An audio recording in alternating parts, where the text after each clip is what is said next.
مذہب کے خلاف میں یا اپنے ایمان کے خلاف کچھ بات سنتے ہیں تو ہمارا ایمان دگو مگو ہو جاتا ہے. ایمان دگو مگو ہو جاتا ہے کیونکہ ایمان مضبوط نہیں. ہم نے ابھی تک اپنے ایمان کی اپنے مذہب کی شناخت نہیں کی. ستگر کہہ رہے سونا ویچی ساجن لیجیے انمتی تیرے مول و ساجن کی ماں چھوڑیے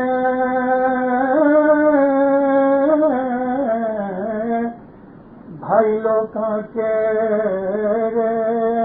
بول بھائی لوگوں کے بول.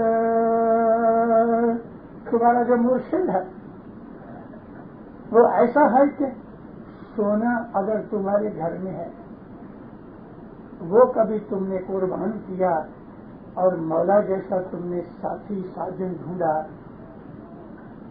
موتیوں کے توڑنے کے لائق تمہارا ساجن ہے اس کو تم لوگوں کے بول مارنے سے مینے مارنے سے چھوڑ دو گے؟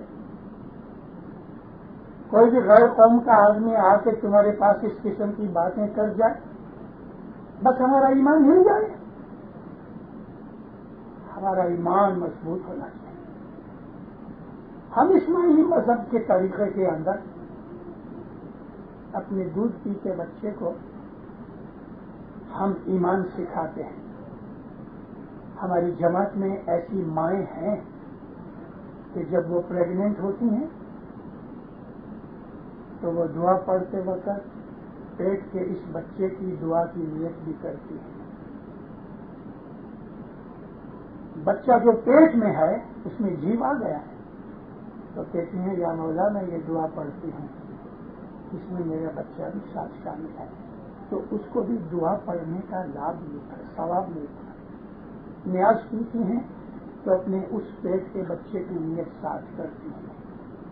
ہر مذہب کے کام میں اس بچے کا جو شامل حال ہو جانا ہوتا ہے تو اس کی روح کو اس تمام نیکی اور عبادت کا ثواب ملتا رہتا ہے. بچہ جو پیٹ میں ہے وہ ماں کے خیالات سے واقف ہے. ماں کا دماغ اور بچے کا دماغ بندھا ہوا ہے وائرز ہے اندر کمیونیکیشن جاری ہے. اگر ماں غمگین ہو جاتی ہے تو بچہ غمگین ہو جاتا ہے. اگر ماں خوشی ہے تو بچہ بھی خوشی ہے. اور اگر ماں اپنے بچے سے باتیں کر رہی ہے تو وہ سنتا ہے اور اس کے برین میں ریکارڈ ہوتا ہے اگرچہ وہ بول نہیں سکتا جواب نہیں دیتا. مگر ایسی دنیا کی ہستیاں بھی ہیں کہ جو ماں کے پیٹ میں بولتے ہیں. حضرت مریم علیہ السلام جب عیسیٰ علیہ السلام ان کے پیٹ میں تھے تو فرماتی ہیں کہ یہ مولود یہ بچہ میرے سے باتیں کرتا ہے. اسی طرح سے ہمارے پاک رسول اللہ کی جو ماں تھی حضرت آمینہ ان کی بھی حدیث ہے کہ محمد جب میرے پیٹ میں تھے تو فرشتوں کو میں دیکھتی تھی اور محمد میرے سے باتیں کرتے تھے. دنیا میں اس قسم کی ہستیاں ہیں لیکن ہر ماں اگر یہ سمجھ لے تو ایمان تو اس بچے کو ماں کے پیٹ میں سے ملتا ہے. ہم اپنے مذہب کے اندر اپنے بچوں کو اسماعیلی مذہب پر مستقیم کرنے کے لیے چھوٹی عمر سے اس کو اچھا اسماعیلی بنانا چاہتے ہیں. ہر اچھی ماں خصوصاً ماں میں اس لیے زیادہ کہہ رہا ہوں کہ بچے کے چند پہلے برس عمر کے ماں ہی کے ہاتھ میں رہتے ہیں. اس کو ہر روز نیاز پلاتی ہے اور خود بھی کبھی ہر روز جمع خانے نہیں جا سکتی پریگنینسی کے اندر تو نیاز روز پیتی ہے اور مولود کو پلاتی ہے. مولود ہوا تو نہیں لیکن ہونے والا ہے. اس طرح سے ہم چھوٹی عمر سے ایمان کی بنیادیں رکھتے ہیں. ہمارا مذہب طریقت کا مذہب محبت کا مذہب ہے.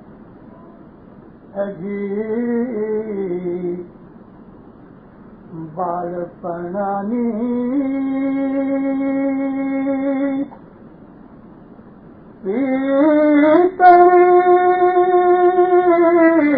مولا تو سلاگی جی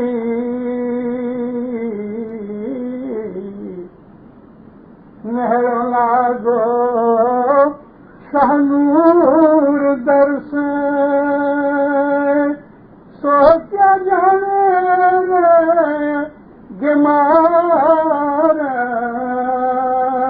مٹھا سا سمرومت رونا.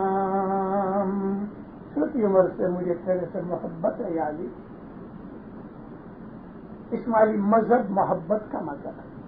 بال پنانی پوری کری تو سے لاگی محبت لاگی تیرے سے اور الفت بن گئی ہے تیرے دروازے کے ساتھ. اب سر کٹے کہ رہے میں تو تجھے چھوڑ نہیں سکتا. جو بیمار ہیں جو جاہل ہیں جو نہیں سمجھتے ان کو کیا پتہ لگے کہ محبت کیا چیز ہے. حضرت امام سلطان محمد شاہ صلی اللہ علیہ نے فرمایا وہ لوگ تھے ہمارے پہلے اماموں کے زمانے کے اندر ایسے لوگ تھے کہ مذہب کی خاطر گردن کٹوا دیتے تھے اور اس معمولی طرح کٹواتے تھے جنہیں پگڑی اتر گئی. مطلب کیا کہ ڈرتے نہیں تھے بلکہ مرنے کے لیے خوشی ہوتے تھے. پگڑی اتر گئی اس طرح سے گردن اڑ گئی. مذہب یہ رستہ روحانی رستہ ان کے لیے ہے جو اس روحانی رستے کے لیے قربانی کر سکتے ہیں. اور قربانی کاہے کی ہوتی ہے؟ ہمارے بد خیالوں کی قربانی, دنیا کی محبت اور خیالوں کی, دنیاوی جکڑ بندی کی, میاں بیوی کی, بچوں کی, عزت آبرو کی, تندرستی کی, مال دولت کی, یہ سب جو دنیا کے جنجال ہیں اس کی ہی تو قربانی ہم کو دینے کی بات ہے نا.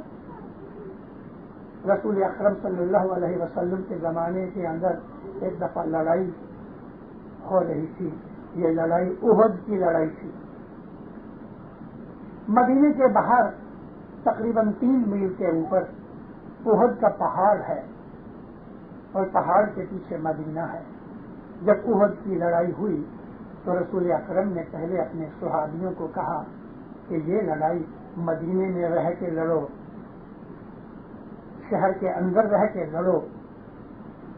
تو اصحابوں نے منع کیا کہ یا نبی گھر وغیرہ ٹوٹ پھوٹ جائیں گے, بیوی بچے ڈر جائیں گے, یہ جو لڑائی ہے باہر میدان میں نکل کے لڑی جائے. حضور نے سمجھایا لیکن صحابہ سمجھے نہیں. اچھا چلو باہر چلو. باہر نکلے تو یہ جو احد کا پہاڑ ہے اس کو اپنی پیٹھ کے پیچھے رکھ کے فرنٹ کے اندر اس طرح تمبو بنائے گئے کہ سامنے سے دشمن آوے اور لڑا جائے اور پیٹھ پر یہ پہاڑ رہے اور مدینہ اس کے پیچھے رہے اس کی حفاظت کے لیے. اب اس پہاڑ میں ایک درہ تھا, درہ کہتے ہیں پاس تھا. اس درے کے اوپر رسول پاک نے ایک آدمی کو جو اچھا مضبوط طاقت والا تھا, لڑنے والا تھا, اس کو 50 آدمی دے کے فرمایا یہ درے کے اوپر بیٹھ جاؤ کہ اس طرف سے کوئی نہ آئے, مطلب کہ پیچھے سے دشمن حملہ نہ کرے. بھلے حضور نے فرمایا دیکھ کچھ بھی ہو جائے, لڑائی جیتی جائے یا ہاری جائے, میں جب تک پرسنلی تجھ کو نہ کہوں کہ تم آ جاؤ تم درے کی جگہ چھوڑنا مت. ملک سرکار یہ 50 تیر اندازوں کو تیر کمان کے ساتھ لے کے درے کی حفاظت میں بیٹھ گیا. رسول اکرم نے پھر ایک آدمی بھیجے, اس کو تلقین کی کہ دیکھ کچھ بھی ہو جائے میں جب تک نہ بلاؤں تب تک درہ چھوڑنا مت. ارے سرکار نبی کریم کو تو پتا تھا, اس لیے اس کو اچھا پکا مضبوط کر دیا. لڑائی شروع ہوئی اور مسلمانوں نے لڑائی جیت لی. کافر جو آئے تھے مکہ سے بھاگنے لگے. جب وہ بھاگنے لگے تو مسلمانوں نے سمجھا کہ بدر کی طرح یہ لڑائی بھی جیتی گئی، بھاگ گئے، اپنے ہتھیار رکھ دیے اور کافروں کے جو تمبو تھے وہ لوٹنا شروع کر دیا. سامان اندر ہوتا ہے نا، لوٹنا شروع کر دیا. ابو سفیان نے دیکھا، ابو سفیان کافروں کا کمانڈر تھا. ابو سفیان نے دیکھا کہ مسلمان تو اب لوٹنے میں پڑے ہیں، کسی کے ہاتھ میں تلوار نہیں رہی. اس نے خالد بن ولید کو، اس وقت تک خالد بن ولید اسلام کے دشمنوں میں تھے، خالد بن ولید کو کہا کہ تم اس پہاڑ کے پیچھے سے حملہ کر. اس نے دیکھ لیا دور سے کہ وہ آدمی کے جو درے کی حفاظت کر رہا ہے اس کے آدمی بھی بھاگ چھوٹے، کیونکہ لالچ بڑی بری بلا ہے. جب مسلمانوں نے کیمپ لوٹنے شروع کر دیے دشمن کے، تو یہ درے پہ بیٹھے ہوئے 50 آدمیوں نے نیچے جو دیکھا کہ لڑائی تو جیتی گئی اور یہ لوٹ رہے ہیں، ہم رہ گئے ہیں، انہوں نے درہ چھوڑ دیا. رسول کی نافرمانی ہوئی، درہ خالی ہو گیا. خالد بن ولید پیچھے سے 50 آدمیوں کو لے کے اس درے میں سے پاس ہوئے اور نہتے مسلمانوں کے اوپر حملہ کر دیا. بہت سے کٹ مرے، کیونکہ ہتھیار تو تھے نہیں، ہتھیار اٹھانے سے پہلے ہی مارے گئے. جیتی ہوئی بازی مسلمان ہار گئے. اسی لڑائی کے اندر رسول اکرم کے 2 دانت شہید ہو گئے. میں نے آپ کو یہ مثال اس لیے دی، یہ 50 آدمیوں کو بار بار پکا کیا گیا کہ تم کسی بھی حالت میں، چاہے ہماری جیت ہوئے یا ہار ہوئے، تم درہ چھوڑنا نہیں. مگر لالچ نے ان کی ایمان کی آنکھیں بند کر دی. لالچ، اور وہ بھی دنیا کا لالچ، بہت بری والا ہے. کسی کو عورت کا لالچ، کسی کو مرد کا لالچ، کسی کو اولاد کا لالچ، کسی کو پیسے کا لالچ، کسی کو بڑائی کا لالچ. یہ انسان کو مذہب سے ہٹا دیتا ہے. جیتی ہوئی بازی ہار گئی. اور آج 1400-1500 سال تک آج اس بات کو ہو گئے. دنیا بھر کے ہسٹورینز جب اسلام کی ہسٹری لکھتے ہیں تو اس واقعہ کو لکھتے ہیں کہ مسلمان احد میں ہار گئے، ایک چھوٹی سی غلطی اور نافرمانی کی وجہ سے. پہلی نافرمانی یہ تھی کہ رسول فرمایا مدینہ کے اندر رہ کے تم لڑائی کرو، صحابہ نہیں مانے. اور پھر دوسری نافرمانی یہ ہوئی کہ وہ اپنی جگہ چھوڑ کے لوٹ میں پڑ گئے. یہی حال بعض دفعہ ہمارا ہو جاتا ہے. افریقہ کے ہندوستان یا پاکستان چھوڑ کے ہم لوگ ادھر آئے، رزق ڈھونڈنے آئے ہیں. کوئی اس لیے آئے ہیں کہ ان کی اولاد ادھر آ گئی، اب ہم اکیلے ادھر رہ کے کیا کریں، اس لیے ہم ادھر آئے. لیکن میجورٹی جو ادھر آئے افریقہ سے یا پاکستان سے یا ہندوستان سے، کینیڈا آئے، امریکہ آئے، کیوں آئے؟ ایمان ڈھونڈنے تو نہیں آئے، شہادت کی نظر سے بھی نہیں آئے، حضرت امام کا دیدار کرنے کے لیے بھی ہم نہیں آئے. ہم تو پیسے کے لالچ سے آئے ہیں کہ ہم کو ادھر جا کے اچھی آمدنی ہو جائے گی. ایک ڈالر کے 10-12 ہندوستانی اور 14-15 پاکستانی روپے ملتے ہیں، تو کبھی 200-500 ڈالر مل جائیں گے تو 3-4 ہزار روپے ہو جائیں گے. بہت سے اس طرح سے آئے اور بہت سے اس نظر سے آئے کہ چلو بچے ادھر چلے گئے ہیں تو والدین کہتے ہیں ہم بھی چلے گئے.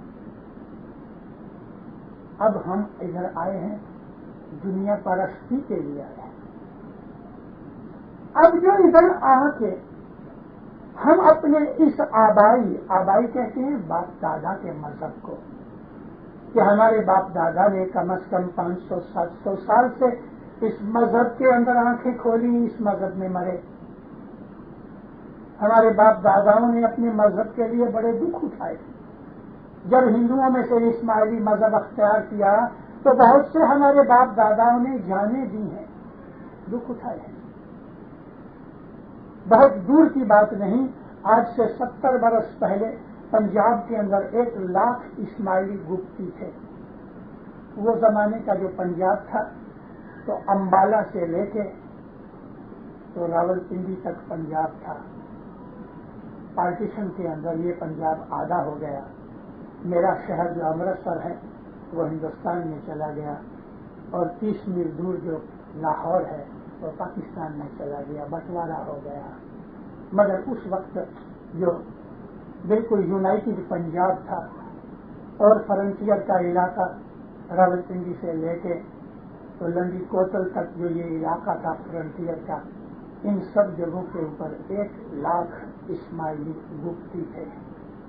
خود میرے باپ اس زمانے کے اندر میرے دادا بھی گپتی تھے. گپتی کا مطلب یہ ہے ظاہر میں ہندو تھے, اندر اسماعیلی تھے.